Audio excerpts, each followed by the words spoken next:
Hey guys, welcome back to the Faithful Farmer Mama. So today I was going to share with you a couple of things that we have going on here on the farm before it actually starts to turn into winter. This is what we do generally on a normal autumn to get ready for winter.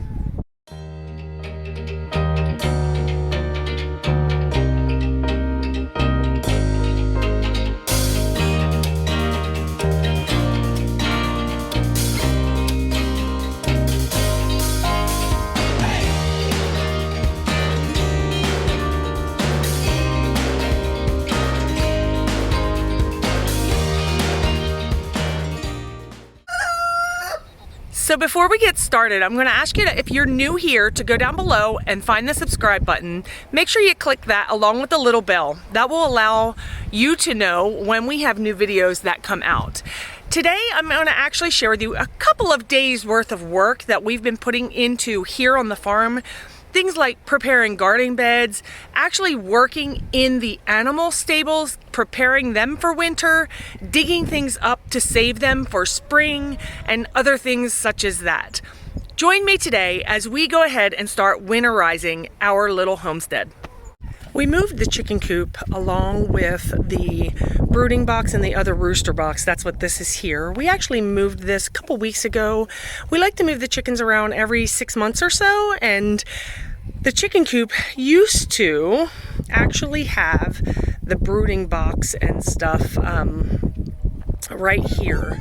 And when we were moving it, it actually fell off this time. So we decided to just separate it, and we have Roo and his girls a little separated over there. They have their own little house, their own little yard, and they're doing just fine in there. And then we have all of our other girls. Our new turkey, we did have two. One of them was taken by a critter of some sort here on the farm, and then the rest of the chickens that are in here. Welcome to our chicken coops. If you remember, this chicken coop here actually used to have a piece right here on the side. Well, when we were moving it the last time, that piece fell off, which actually was a little bit of a blessing in disguise. So in this coop right here and this yard is nothing but chickens, 2 roosters, and 1 beautiful turkey. They call her Alfina, my girls.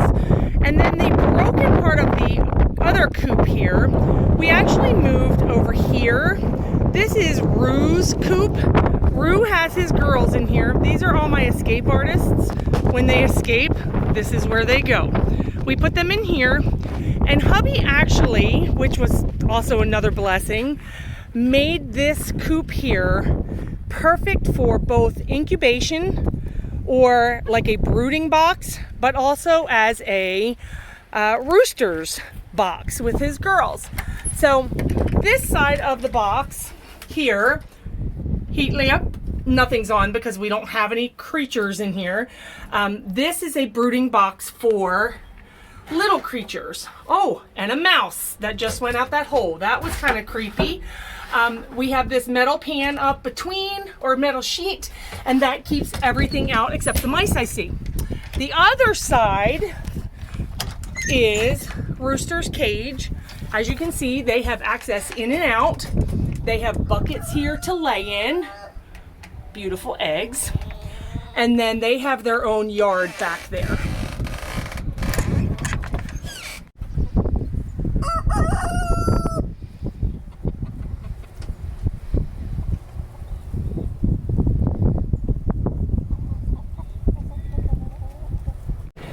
So I'm actually in the chicken coop because it is so windy outside that I can't even speak. I like to winterize my chicken coop every year, and there are a lot of different ways that people actually will winterize their chicken coop. Now I have, this one's actually closed at the moment, but I have windows that actually close and lock, and then I have windows that they're just open. So many times I will put plastic over those windows or just close them and put a piece of cardboard between them to kind of help insulate. Another way that you can winterize your chicken coop is by having a heat lamp. Now, heat lamps can be dangerous, especially in a chicken coop. if they will catch things on fire, especially if you notice there's feathers and dust, feathers blowing around all the time in this coop, even with the windows closed, because it isn't airtight. There are spaces in the rafters here. You can't see them because this bar here, this is their roosting bar. They have like a little bit of a space for airflow for the summertime so that it doesn't smell so bad in here. I don't like to put a heat lamp unless we have weather like we did the last year with the negative 12 degrees, lots of snow, and it was really cold. Most of the time, I do what we call a heavy bedding technique. And that is where you will take things like shredded newspapers, hay, straw, old yard debris like leaves and just branches and things that kind of can insulate the building. I use pine shavings. I get them from our local tractor and farm store. It's called Atwood's. I actually buy it from there, and I line the bed very heavily. And then I also will put things like leaves from the garden if I've not put them on my garden beds, and even just old straw and hay that is in things like the goat pen, or just hay that's been sitting on the ground that the horses and the donkey haven't eaten. I will use that to actually heavily line this. So right now I'm going to just actually heavily line the big chicken coop, Rooster's new coop, and then the little coop that's way out back in the pasture. And I'll do that also for our ducks, which are also right here. But I wanted to go ahead and just kind of tell you a little bit about what types of bedding and heavy mulching that you can do while winterizing your coops.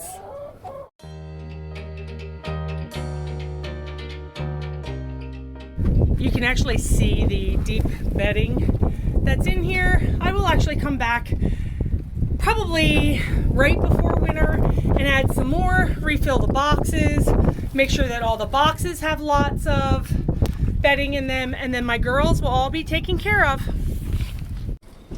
They're not so sure why I'm in their coop. Goldie. One of the other houses that we need to winterize is the house that we use for our ducks. My husband actually built this. It is an old vent for a like a restaurant style vent hood for a restaurant, and we've actually converted it into a duck cage. The one thing I'm going to do for them is to actually fill the inside here. I'm going to fill this really heavy with bedding, probably straw, so that they have a place to keep warm. I really don't think that they're going to have a problem, because ducks, they're used to the cold, they get a thicker feather, and they don't mind being wet in the winter because they are waterproof. So I think that they are going to be just fine.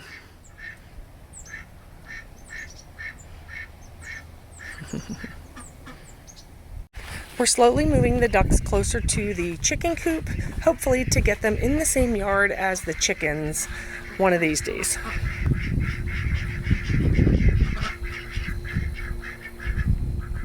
So this is our little chicken coop back here inside the pasture. It butts up right against the fence. We needed a way to be able to keep these goofballs out of the chicken food, yet give the chickens, our sweet chickens, we have a 6 back here now. Okay, don't eat that. 6 back here right now. And then the guineas, which are loud. They're very loud. But we put the chicken coop back here so that they had some protection in the winter time. And what we did was we actually opened up right, I don't know if I'm gonna be able to show you because everybody's gonna keep walking over here. So right here in the bottom, there's a little tiny hole, enough for the chickens to get in, but not enough for these guys to put their heads through. Because one day I came out here before we did that, we had the chicken coop inside the fence here. It was on that side of the fence, and there were 3 goats under here. Couldn't believe goofy goats. You can kind of see the hole here. It is right there in the bottom. We just broke one of the wires, and then this is where the chickens actually sleep at night. Some of them actually stay in the trees over here. We have very large cedar trees. That is where they kind of hang out. But we do have a roosting bar in here, and then I put their food up here so that other things can't get to it, and then they actually lay in here. I will get an egg or two every couple of days. I will come, actually there's one there. I do get eggs in here. I just randomly pick them up and bring them back.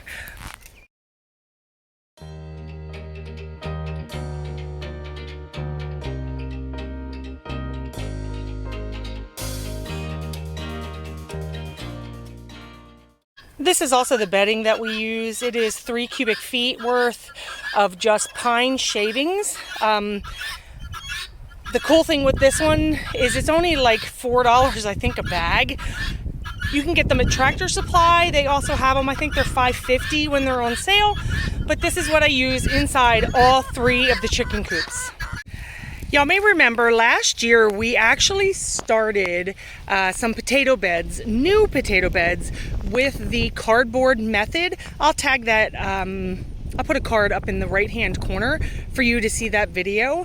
And this is the bed that we're gonna actually put them in. I'm going to put them in this bed down here, but there's a funny story about that bed. And right now we have not had a frost yet.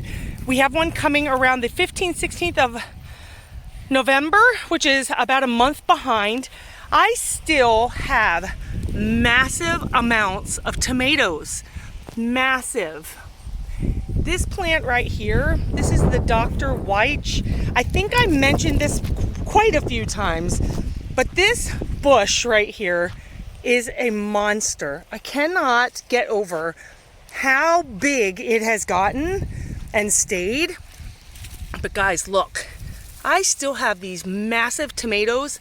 There have got to be, I would say there's probably about 40 to 50 tomatoes on this plant. Inside of here, you can see them everywhere. They are in here just growing and growing, and I'm just gonna leave them until the frost comes so that we can continue to have tomatoes until the frost takes them. I may even cover this plant. Let me back up so you can see the whole thing. Oh, it's monstrous. I don't even know if I'll be able to cover it because it's bigger than my queen size bed. Because we have a few nights of frost and then we have about a week of no frost. I may try to cover it so that we can continue to let these beauties grow.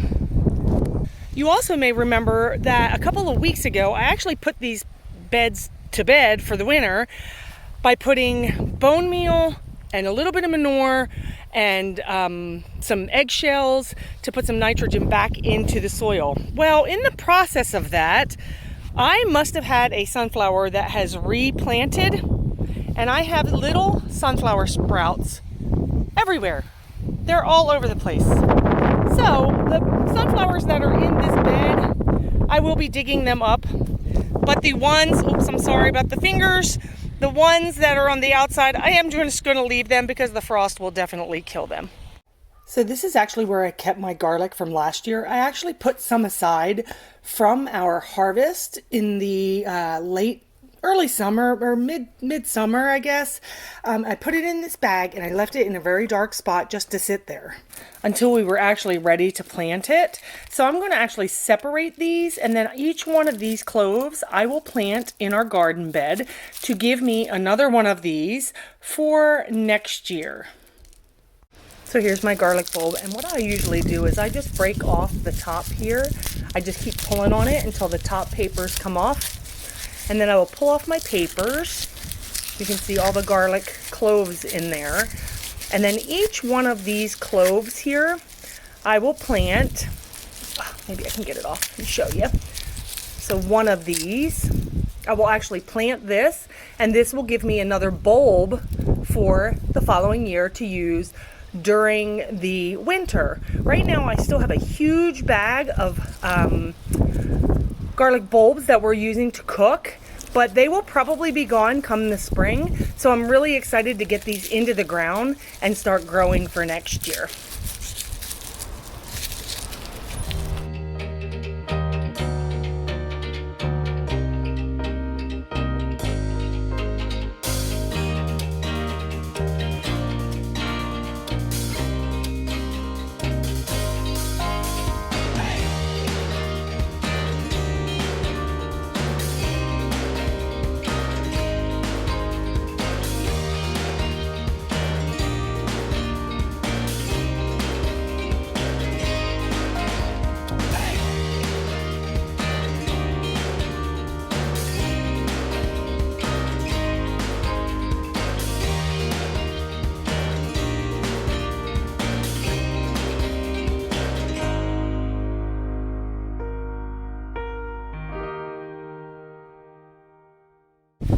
actually place them about 6 to 8 inches apart, and then I will just cover these up with this dirt, which is absolutely beautiful. It's so brown compared to our red, or it's like Georgia clay is what it reminds me of.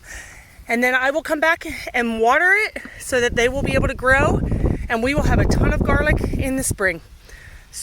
Well, actually early summer. Very excited about that.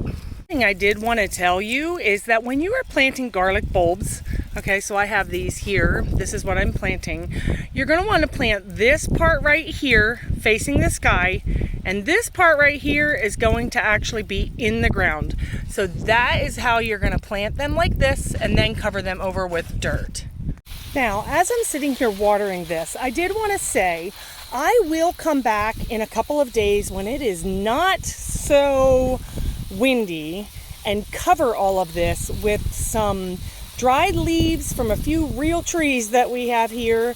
And also I will come back and put a little bit of hay or straw, whatever we have available, which I believe I'm just going to put hay on it because it's just something I have a good amount of this year, to keep them warm and kind of put them to bed for the winter so that they don't get too cold, yet they're able to still grow under there.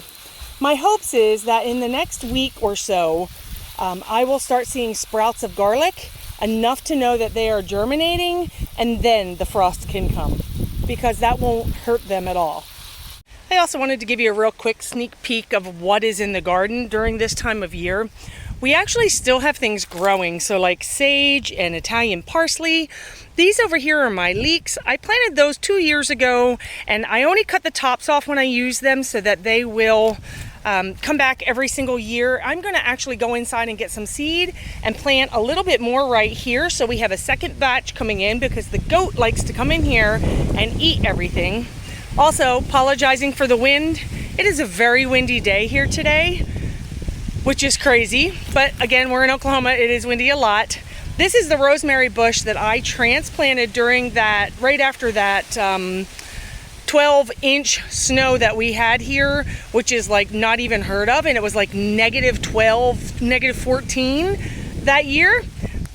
If you follow me on Instagram, you do know that I actually came and planted peas in the very late fall, hoping that I would get a crop before the beginning of this frost. Well, again, I have an scapegoat who likes to get out, and the first thing he comes to are the peas. And of course, guess what he does? He takes the tops off of every single plant. He doesn't care which plant it is, the top comes off, which means all of my flowers, all of my pods, they're all gone. So I have beautiful green peas, or shall I say, pea plants. Last year I also planted our sweet potatoes in this old tub that we had been given. It is a great little container to hold things in. However, I decided this year I am going to actually use this as my herb garden. So I have some Italian parsley, some thyme, I have some sweet marjoram, I think is how you say that. This is a different type of oregano. I do have some sorrel. And then again, I have this little plant which thinks that he's going to be able to grow and do something, but unfortunately I don't think so. This is a leftover sweet potato that I must not have gotten, and it's decided to grow again. Something else I've been trying to winterize also are the dahlias. So last year I planted 4 dahlias. This is our bean bed. And I'm getting ready to till this back in to the ground because the beans actually add nitrogen back into the ground. But I have 4 dahlia tubers in here that they didn't really do anything in here. So I'm going to actually dig them up and keep the tubers so that we can plant them again in the spring. Well, that's it for today, guys. If you like videos like this about the farm and the animals and things that we do, please go and find the playlist that I'm going to actually leave at the end of this video for you.